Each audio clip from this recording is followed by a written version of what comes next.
بسم اللہ الرحمن الرحیم۔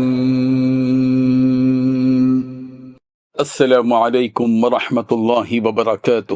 الحمد للہ وکفی وسلام علی عبادہ الذین اصطفی، اما بعد۔ حاضرین و ناظرین، یہ درس قرآن نمبر 398 ہے اور آج سورۃ النساء کی 2 آیتوں کی تلاوت و تشریح کی جائے گی، آیت نمبر 69 اور 70۔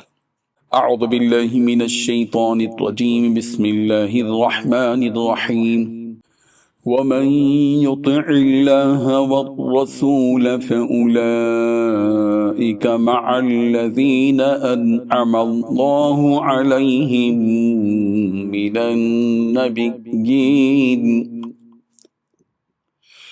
من النبيين والصديقين والشهداء والصالحين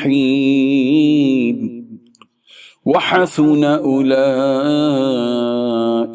رفيقا، ذلك الفضل من الله وكفى بالله عليما، صدق اللہ العظیم۔ لفظی ترجمہ یوں ہے، ومن یطع اللہ، اور جو کوئی اطاعت کرے اللہ کی، والرسول اور رسول کی، فاولئک تو یہ لوگ، مع الذین ان لوگوں کے ساتھ ہوں گے کہ انعم اللہ انعام کیا اللہ نے، علیہم ان پر، من النبیین نبیوں سے، والصدیقین اور صدیقوں سے، والشہداء اور شہیدوں سے، والصالحین اور صالحین سے، وحسن اور اچھے ہیں اولئک یہ لوگ، رفیقا رفیق کے طور پر، ذالک الفضل یہ فضل ہے، من اللہ اللہ کی طرف سے، وکفی باللہ علیما اور کافی ہے اللہ جاننے والا۔ ترجمہ یوں ہے، اور جو لوگ اللہ اور اس کے رسول کی اطاعت کرتے ہیں وہ قیامت کے روز ان لوگوں کے ساتھ ہوں گے جن پر اللہ نے بڑا فضل کیا، یعنی انبیاء اور صدیقین اور شہداء اور صالحین، ان لوگوں کی رفاقت بہت ہی خوب ہے، یہ اللہ کا فضل ہے اور اللہ جاننے والا کافی ہے۔ ان 2 آیتوں میں 4 باتیں بتلائی گئی ہیں۔ پہلی بات، جو لوگ اللہ اور رسول کی اطاعت کریں گے تو وہ ان کے ساتھ ہوں گے جن پر اللہ نے انعام فرمایا ہے، یعنی انبیاء، صدیقین، شہداء اور صالحین۔ دوسری بات، وہ یعنی انبیاء، صدیقین، شہداء اور صالحین کتنے اچھے ساتھی ہیں، اللہ۔ تیسری بات، یہ فضیلت اللہ کی طرف سے ملتی ہے۔ چوتھی بات، لوگوں کے حالات سے باخبر ہونے کے لیے اللہ کافی ہے۔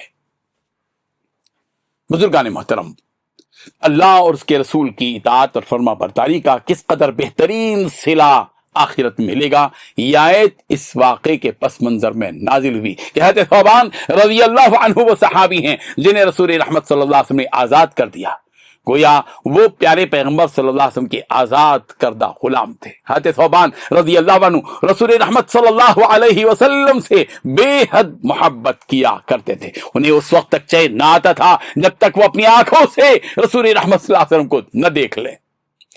ایک دن حضرت ثوبان رضی اللہ عنہ رسول رحمت صلی اللہ علیہ وسلم کی خدمت میں تشریف لائے، ان کے چہرے کا رنگ بدلا ہوا تھا اور چہرے سے رنج و غم کے آثار جھلک رہے تھے، اللہ اکبر۔ رسول رحمت صلی اللہ علیہ وسلم نے ان سے پوچھا کہ تم کیوں غمگین ہو، ثوبان تم کیوں غمگین ہو؟ انہوں نے عرض کیا کہ یا رسول اللہ، مجھے نہ کوئی بیماری ہے اور نہ ہی کوئی تکلیف ہے، میرا معاملہ یہ ہے کہ مجھے آپ کی ملاقات کا بہت زیادہ شوق رہتا ہے، آپ کو دیکھے بغیر مجھے چین نہیں آتا۔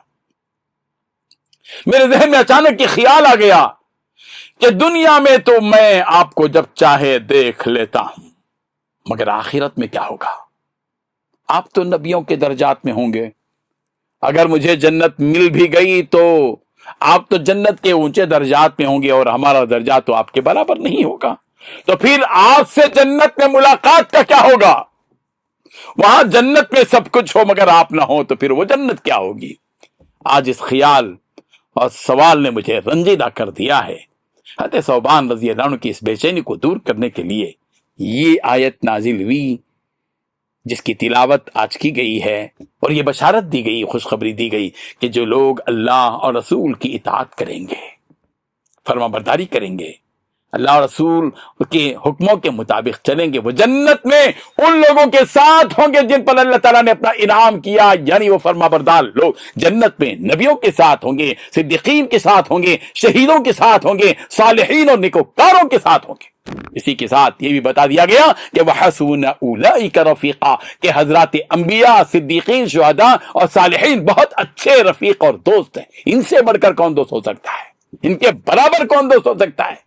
بخاری کی ایک روایت ہے، رسول رحمت صلی اللہ علیہ وسلم نے ارشاد فرمایا، المرء مع من احب، انسان اس کے ساتھ ہے جس سے محبت کرتا ہے۔ حضرت ابن مسعود رضی اللہ عنہ فرماتے ہیں کہ آپ علیہ الصلوۃ والتسلیم نے یہ اس شخص کے جواب میں فرمایا جس نے آپ علیہ الصلوۃ والتسلیم سے یہ کہا تھا کہ ایسے شخص کے بارے میں آپ کا کیا ارشاد ہے جس نے کسی قوم سے محبت کی اور علم و عمل کے اعتبار سے ان کے مقام کو نہ پہنچا۔ اللہ تعالیٰ اور رسول رحمت صلی اللہ علیہ وسلم کی اطاعت کرنے والے انبیاء وغیرہ کے ساتھ جنت پہ رہیں گے تو اس کی نوعیت کیا ہوگی؟ اس سلسلے میں مفسرین نے تشریح کی ہے کہ نیچے کے درجات والے مسافت کی دوری کے باوجود اوپر کے درجات والوں کو دیکھ سکیں گے۔ یہ بھی ممکن ہے کہ نیچے کے درجات والوں کو اوپر کے درجات والوں کے پاس جانے کی اجازت دی جائے گی، اور بلند درجات والوں کو نیچے آنے کی اجازت دی جائے گی تاکہ وہ اپنے متعلقین کی زیارت کر سکیں۔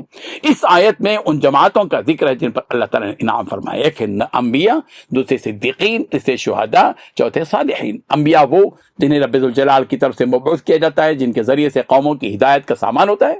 صدیقین وہ جو ان نبیوں کی تصدیق میں ذرا بھی تعامل نہیں کرتے، جیسے کہ حضرت ابوبکر صدیق رضی اللہ عنہ نے سب سے پہلے رسول رحمت صلی اللہ علیہ وسلم پر ایمان قبول کیا۔ شہداء وہ جنہوں نے اللہ کے دین کی سربلندی کے لیے دشمنوں سے جنگ لڑی اور کافروں کے ہاتھ قتل کر دیے گئے۔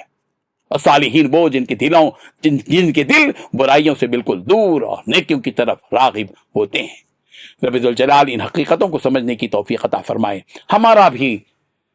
ہماری رفاقت بھی، ہم کمزوروں اور گنہگاروں کی رفاقت بھی نبیوں کے ساتھ، صدیقین کے ساتھ، شہداء کے ساتھ اور صالحین کے ساتھ ہو، اور یہ صرف اللہ کے فضل سے ہو سکتا ہے، ہم سے تو کچھ نہیں ہوگا۔ اللہ ہم سب کو عمل کی توفیق اور کوشش کرنے کی توفیق عطا فرمائے، آمین۔ وآخر دعوانا ان الحمدللہ رب العالمین۔ ڈیلی درس قرآن کو سبسکرائب کیجئے، اپنے تاثرات اور مشورے ارسال کیجئے، اور متعلقین کے گروپ بنا کر انہیں روزانہ درس قرآن بھیجیں اور اجر ثواب پائیں۔